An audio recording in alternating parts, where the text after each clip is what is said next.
Hello বন্ধুরা, আসসালামু আলাইকুম। আজকে আমরা এই আলাউদ্দিন খিলজির জীবনের দ্বিতীয় পার্টটা আমরা করতেছি। আপনারা সবাই মনোযোগ সহকারে দেখবেন। প্রথম মঙ্গল আক্রমণ 1297-1298 সালের শীতকালে চাগাতাই খানাতের মঙ্গল শাসকের উপাধি। দোয়া ভারতবর্ষ আক্রমণের জন্য 1,00,000 সৈন্যের একটি বাহিনী প্রেরণ করেন। বাহিনীটির নেতৃত্বে ছিলেন মঙ্গল সেনানায়ক কদর। কদরের নেতৃত্বে মঙ্গল সৈন্যরা সুলাইমান পর্বতমালা অতিক্রম করে এবং দিল্লি সালতানাতের আনুগত্য পাঞ্জাব অঞ্চলের আক্রমণ চালায়। এটি ছিল ভারতবর্ষের প্রথম বড় মাত্রার মঙ্গল আক্রমণ। মঙ্গল সৈন্যরা পাঞ্জাবে ব্যাপক হারে লুণ্ঠন ও অগ্নিসংযোগ চালায় এবং কাসুর শহর পর্যন্ত অগ্রসর হয়ে শহরটি জ্বালিয়ে দেয়। মঙ্গল আক্রমণ সম্পর্কে অবগত হওয়ার পর আলাউদ্দিন মঙ্গলদের প্রতিরোধ করার জন্য তার ভাই উলুগ খান এবং সেনাপতি জাফর খানের নেতৃত্বে একটি সেনাবাহিনী প্রেরণ করেন। দিল্লির সৈন্যরা তড়িৎ গতিতে পাঞ্জাবের দিকে অগ্রসর হয় এবং সুতলেজ নদীর তীরে এসে পৌঁছায়। নদী অতিক্রম করার জন্য দিল্লির সৈন্যদের কোনো নৌকা ছিল না, ফলে উলুগ খানের নির্দেশক্রমে সৈন্যরা সাঁতরে নদী পাড়ি দিতে হয়েছিল। নদীটি অতিক্রম করার পর নদীটির অপর তীরে অবস্থিত জারান মাঞ্জুর নামক স্থানে দিল্লির সৈন্যরা মঙ্গল সৈন্যদের মুখোমুখি হয়। 1298 সালে 6 ফেব্রুয়ারি সংঘটিত এই যুদ্ধে মঙ্গল বাহিনী শোচনীয়ভাবে পরাজিত হয়। প্রায় 20,000 মঙ্গল সৈন্য এই যুদ্ধে নিহত হয় এবং আরও প্রায় 20,000 মঙ্গল সৈন্য দিল্লি সৈন্যদের হাতে বন্দী হয়। অবশিষ্ট মঙ্গল বাহিনী দিল্লি সালতানাতের ভূমি থেকে পশ্চাৎপর করতে বাধ্য হয়। দিল্লি সৈন্যরা আহত মঙ্গল সৈন্যদের হত্যা করে এবং অবশিষ্টদের শিকলে বেঁধে রাজধানী দিল্লিতে নিয়ে যায়। আলাউদ্দিন যুদ্ধবন্দীদের মৃত্যুদণ্ড প্রদান করেন এবং বন্দী মঙ্গল সৈন্যদের হাতির পায়ের নিচে পিষ্ট করে হত্যা করা হয়। এর মধ্য দিয়ে ভারতবর্ষ প্রথম বৃহৎ মঙ্গল আক্রমণের অবসান ঘটে।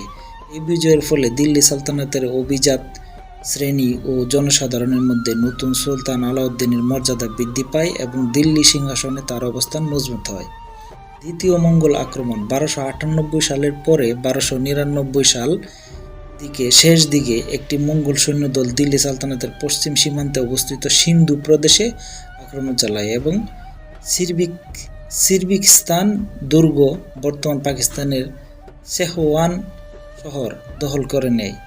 এই মঙ্গলরা চাগাতাই খানাতের অধীনস্থ ছিল না, এরা ছিল আফগানিস্তানের বসতি স্থাপনাকারী নেগুদিরিক নামক একটি মঙ্গল শাখা জাতির সদস্য।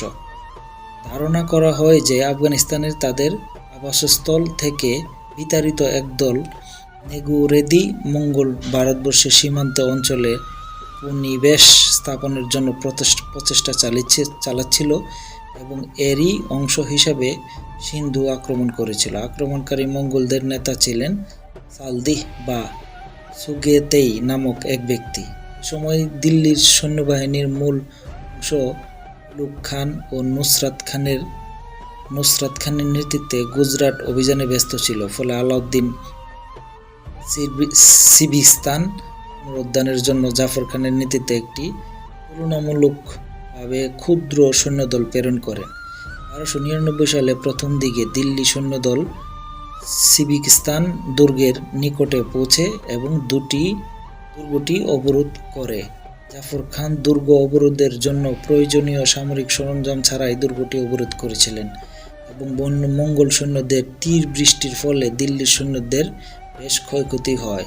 তা সত্ত্বেও দিল্লি সৈন্যরা দুর্গে প্রবেশ করতে সক্ষম হয় এবং মঙ্গলদের সঙ্গে তীব্র যুদ্ধে লিপ্ত হয়, যেটিতে অব্যাহতি হয়েছিল কুঠার, তলোয়ার, বর্ষা ও বল্লম।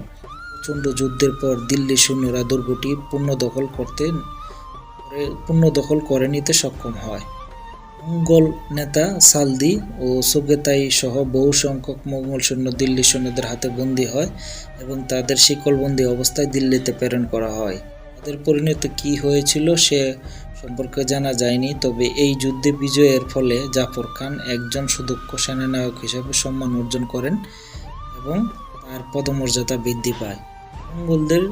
মঙ্গল সৈন্যদের বিদ্রোহ 1299 জালালউদ্দিনের শাসনামলে যেসব বন্দী মঙ্গোল সৈন্য ইসলাম গ্রহণ করেছিল এবং দিল্লিতে বসতি স্থাপন করেছিল তাদেরকে দিল্লির সেনাবাহিনীতে অন্তর্ভুক্ত করে নেওয়া হয়েছিল। 1299 সালে দিল্লির সৈন্যরা উলুগ খান ও নুসরাত খানের নেতৃত্বে গুজরাট জয় করে এবং বিপুল পরিমাণ ধনসম্পদ লুণ্ঠন করে। এই অভিযানে উক্ত মঙ্গোল সৈন্যরাও অংশগ্রহণ করেছিল।